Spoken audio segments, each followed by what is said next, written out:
the shop, and the first order of business is to Kadee the tender here of the Y3. So you can see we got some mounting holes here. And I'll show you the parts Lionel provides to mount up Kadee on here. So here's the parts for the conversion. So if you're ever wondering what the stuff is, I'll show you here. So first order of business is to remove this coupler. So I'll have to pop this E-clip out of here and chase the wiring through the tender.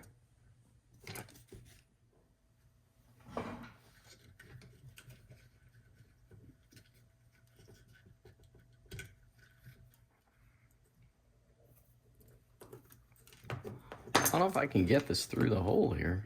Let's see. There's a really small connector on there.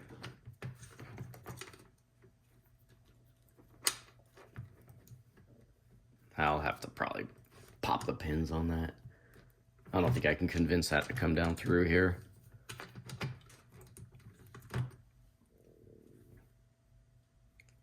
All right.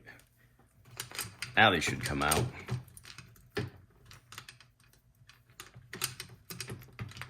I think.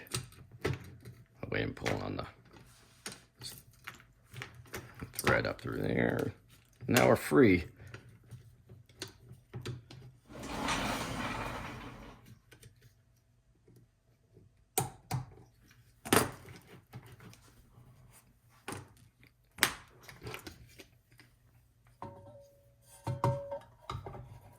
Pretty clean setup inside here. Just interesting that there's no volume pod or signal sound switch or nothing on these modern legacy engines now. So that's what the adapter looks like. You don't quite get the full draw beam filled in, but that's pretty nice. I mean, it's better than some of the Kadee adapters I've made myself in the past before I had my 3D printer. I mean, it wouldn't be too hard to fill this in, but I don't know if that would bother me. So let's get an 805 installed on here and see what it looks like. We'll test it out on my my Kadee height gauge. Really nice, clean setup though. I should trim my trip pins, but I don't know. Let's check it out with the height gauge. Well, it's a bit off. I don't know if they gave me a shim, but this is actually an easy problem to fix. You actually want the coupler to be higher than anything. If it was too low, then I'd have to modify that little mount that they provide. But I can shim this down. I might have to provide my own hardware to take up the height. But anyway, let's see if I can find a shim for this in my collection. This one could work. It's one of my 3D prints. I bought a bunch of these from somebody on eBay, and then I started making my own with my printer. So that's how I figure out the height diff. I just stack the shim on top of the Kadee height gauge here. So let's see if I can just install that and call it good. All right, so that's pretty good. I think we're within the Kadee spec. I think of 1/32 of an inch height. I did have to provide my own longer 2mm screw. But it's kind of a nice setup. Kind of really appreciate that Lionel does this. It seems like something they don't really have to do. But it's really nice for us guys that like to run the Kadees. All right, let's give it a test here.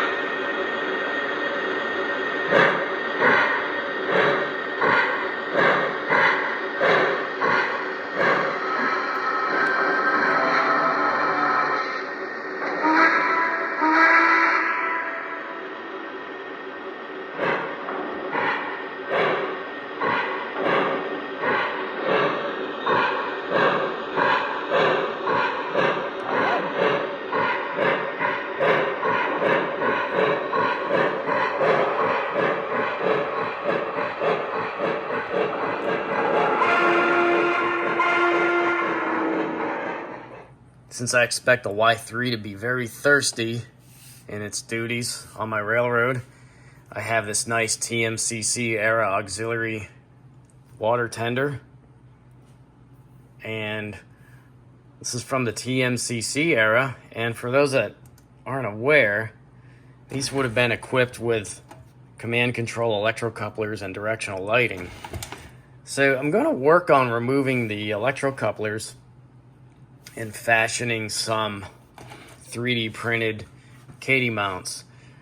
And I will start by disassembling this and getting the couplers and their wires chased out.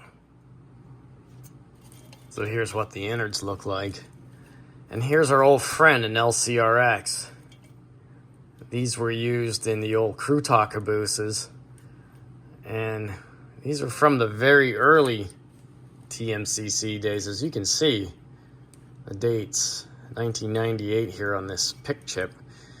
And these could run electrocouplers, directional lighting, and also sound if you're savvy enough to pull the serial comm off here. And that's how they ran those crew talk cabooses. You can also see the antenna connection to the handrails on the deck. Pretty cool. I'm sorry, I noticed there's only one electrocoupler and the other end is kind of manual. Kind of interesting. Now that we're declawed, I can start making my measurements for this adapter. So the first thing I look for is the height off these draw beams. And then what I like to do is see if I have to make an inset the other side of the draw beam. Don't think I really have to on this. The draw beam edge and the frame looks pretty flush. What I might try to do is build a filler piece though across that. Let's see. Since I'm going to use those two mounting screws in there, the next measurements that are critical are the hole spacing laterally. I think I got these at about 48.5. The hole clearance, which is about 4 millimeters, and then the distance to the end, which would be the inside edge of that draw beam casting. So I'll figure that out and come up with probably a pretty fairly simple adapter plate. All right, I think I'm done with the auxiliary tender here. I've got the Kadee adapters installed. They match up pretty well. So you can see I filled in the draw beam here. And this is basically what the part looks like. This one here was just off a little bit. See that fill piece stands up. Very simple print. Each end was slightly different as far as the mounting holes, so they're two separate prints. So I think it looks pretty cool. And if another owner someday of this, if I decide to sell it, wants to put the big electrocoupler back on, they can do it because I didn't remove anything. So I think we're ready to clean it up, mask off the lights, get it ready for some weathering. Just doing a quick color check here on the two tenders I got going. Just making sure I landed paint where I needed to. I look for stuff like this corner.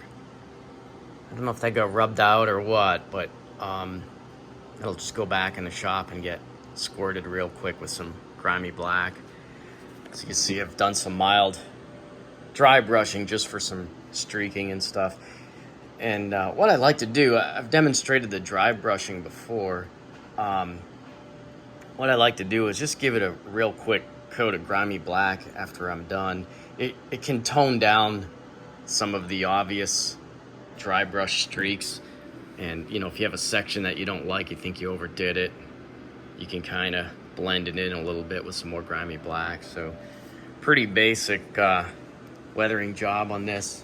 Just some grimy black, a little bit of rusty kind of brown on the running gear and the coupler.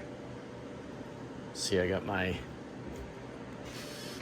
headlights masked off. I also try to remember to mask off the IR. I've never really had any trouble with that before. I can't get enough paint on there to actually block it out, but all right, I'll run this back into the shop and fix that. Just thought I'd show this again. I use the Lionchief app to run these now instead of dirtying up a cab one. It's kind of nice. So I toned down the very silver smoke box with just a wash of black acrylic over here just to get it started. And just using my weathering pencils. This time I used a color called Smoke. And I'll chase these streaks out a little bit with a wet brush, very fine, just kind of tone them down. They'll get sprayed over with a grimy black and kind of locked in. I'll probably put a wash over these pop valves and the whistle. And that's it. We're going to start grimy blacking the drivers and wash over the, kind of spray over the boiler. Try not to make it look too bandy. One thing it's almost got me on my last project. Be sure to move your vents back and forth, or at least put them in a rest position. But you may want to move them and get both positions of them. So, all right, I'm gonna get started with the black here. So for the final touches, I'll be doing a little bit of dry brushing just to get some saturated steam deposits around the turrets, maybe a little bit around the pops here, but I did some around the whistle. Nothing too overboard. I always recommend looking at lots of old pictures of the prototype. If you can find them in color, even better, but black and white will give you a good idea where stuff lands. So I'll do a little bit of the stationary dry brushing around the hardware, just using some tube acrylics and just dry brushing it very carefully. And next I'll do some dry brushing on the running gear. So I'll run it, and as it's going around, I'll just highlight. I'll just brush some light onto the counterweights, things like that, around the spokes, the tops of the rods, you know, just to pop some details out. I'll also do some stationary dry brushing on some of the hardware below the running boards here. And I think this final stage, a lot of fun. You actually start to see like the details light up right before your eyes.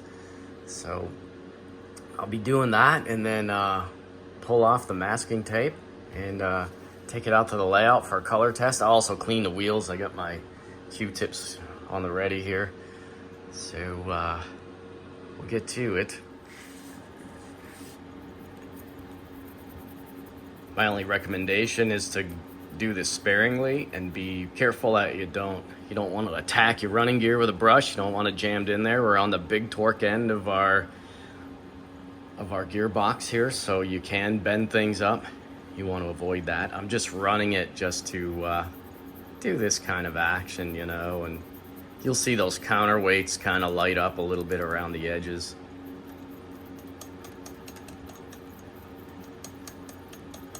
I'm actually using like almost a gray color.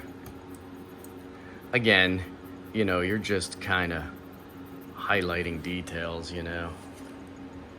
Don't have to go too overboard, but you can light up things that are hidden underneath the running boards. You know, and if you do too much, the trick is you can dry brush over with a darker color.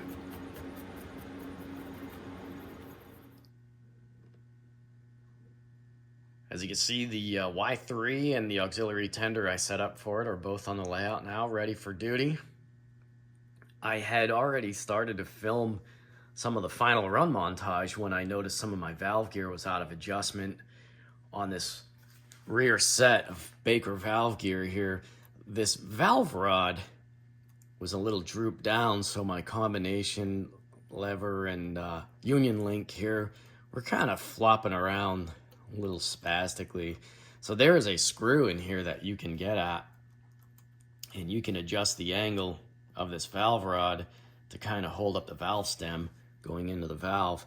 On a lot of, I think the majority of O-scale models, I don't care who makes it, a lot of times that valve stem is just allowed to flop, and it's usually held in place with one of the final links to it. So I made a final adjustment, had to trash a bunch of footage that I filmed from the engineer side, so I'm gonna refilm some of the segments, but we're about done with the old Legacy Y3 here. I think this has been a long time coming. I don't know why this thing got delayed so much. I guess I got into some other stuff, but anyway, let's commence with a final run video, and we'll wrap this project up.